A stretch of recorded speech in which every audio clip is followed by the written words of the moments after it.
வணக்கம் மக்களே. முருகனோட நேரடி அறுபடை வீடுகளில் நேரடியாக களம்புலங்கிற பாஜக 6 தொகுதிகளையும் அதிமுகவிடம் கேட்க முடிவு செஞ்சுருக்காங்க.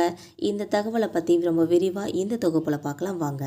2026 தமிழக சட்டமன்ற தேர்தல் நெருங்கிக்கிட்டு இருக்கிற இந்த சூழ்நிலையில் தேசிய ஜனநாயக கூட்டணியில் ஒரு முக்கியமான திட்டத்தை கையில் எடுத்திருக்காங்க. 2025ஆம் ஆண்டோட தொடக்கத்தில் அதிமுக மற்றும் பாஜக திரும்பவும் கைகோர்த்ததை தொடர்ந்து முருகனோட அடுப்படை வீடுகள் அமைஞ்சிருக்க தொகுதிகளை மையப்படுத்தி பாஜக தன்னோட தேர்தல் வியூகத்தை அமைச்சு வந்திருந்தாங்க. ஆன்மீக அடையாளத்தையும் தமிழ் கலாச்சாரத்தையும் ஒருங்கிணைச்சு இந்த அறுபடை கோவில் தலங்களில் தன்னோட செல்வாக்கை நிலைநாட்டுறதுக்காக பாஜக திட்டமிட்டிருந்தாங்க. அதன்படி அறுபடை வீடு முருகன் கோயில் அமைஞ்சிருக்க 6 தொகுதிகளிலும் போட்டியிட்டு பாஜக முடிவு செஞ்சுருக்காங்க என்பது குறிப்பிடத்தக்கது. இந்த வியூகத்தை மையப்புள்ளியாக மதுரை திருப்பரங்குன்றம் தொகுதி உருவெடுத்திருக்கு. திருப்பரங்குன்றம் மலையில் விளக்கேற்றும் விவகாரம், அப்புறம் அங்கே இருக்கிற நிர்வாகிகள் நடைமுறைகள் தொடர்பான அந்த பாஜக மற்றும் இந்து அமைப்புகள் ஒரு அண்மை களமாக தொடர்ந்து ஒரு குரல் எழுப்பி வந்துட்டுருக்காங்க. இதுலேயும் குறிப்பாக ஜனவரி 2026 சென்னை உயர்நீதிமன்ற மதுரை கிளை உயர்நீதிமன்றம் ஒரு வழங்கிய தீர்ப்பு ரொம்பவே கவனம் பெற்றுச்சுன்னு சொல்லலாம். திருப்பரங்குன்ற தீபத்தூணில் தீபம் ஏற்றதுக்காக அனுமதியும் கொடுத்துச்சு. இந்த தீர்ப்பு பாஜகவுக்கு ஒரு பெரிய உற்சாகத்தை கொடுத்துச்சுன்னே சொல்லலாம். இதை தொடர்ந்து முருகன் பக்தர்களோட உணர்வுகளுக்கு கிடைச்ச வெற்றின்னு சொல்லி இதை முன்னிறுத்துகிற பாஜக இதனை தேர்தல் களத்தில் ஒரு முக்கிய பிரச்சார பொருளாக மாற்றுறதுக்காக முயற்சி பண்ணுறாங்க.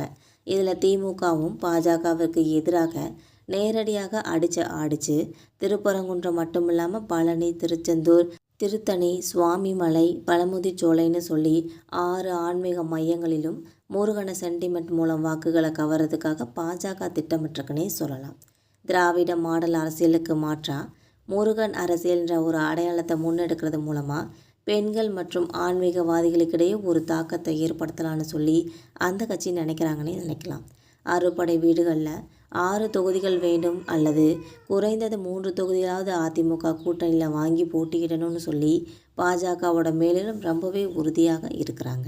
அதிமுகவை பொறுத்த வரைக்கும் இந்த ஆன்மீக அரசியலை ஒரு எல்லைக்குள்ளே ஆதரிக்கிறது அந்த கட்சிக்கு ரொம்பவே அவசியம்னு சொல்கிறாங்க. திமுகவுக்கு எதிரான வாக்குகளை ஒருங்கிணைக்கிறதுக்காக இது உதவும்னு சொல்லி நினைக்கிறாங்க. அதே சமயம் தன்னோட பாரம்பரிய மதச்சார்பற்ற அந்த பிம்பம் பாதிக்கப்படாமல் பார்த்துக்கிறதுக்காக கட்டாயம் எடப்பாடி பழனிசாமிக்கு இருக்குதுன்னு கூட சொல்கிறாங்க. வேல் யாத்திரையிலேருந்து இப்போ இருக்கிற திருப்பரங்குன்றம் தீப விவகாரம் வரைக்கும் முருகன்ற ஒரு அடையாளத்தை மையப்படுத்தி பாஜக எடுத்து வந்துட்டுருக்க இந்த முயற்சிகள் 2026 தேர்தலில் ஒரு வாக்குகளாக மாறுங்கிறத பெரிய எதிர்பார்ப்பையும் ஏற்படுத்தி இருக்குது.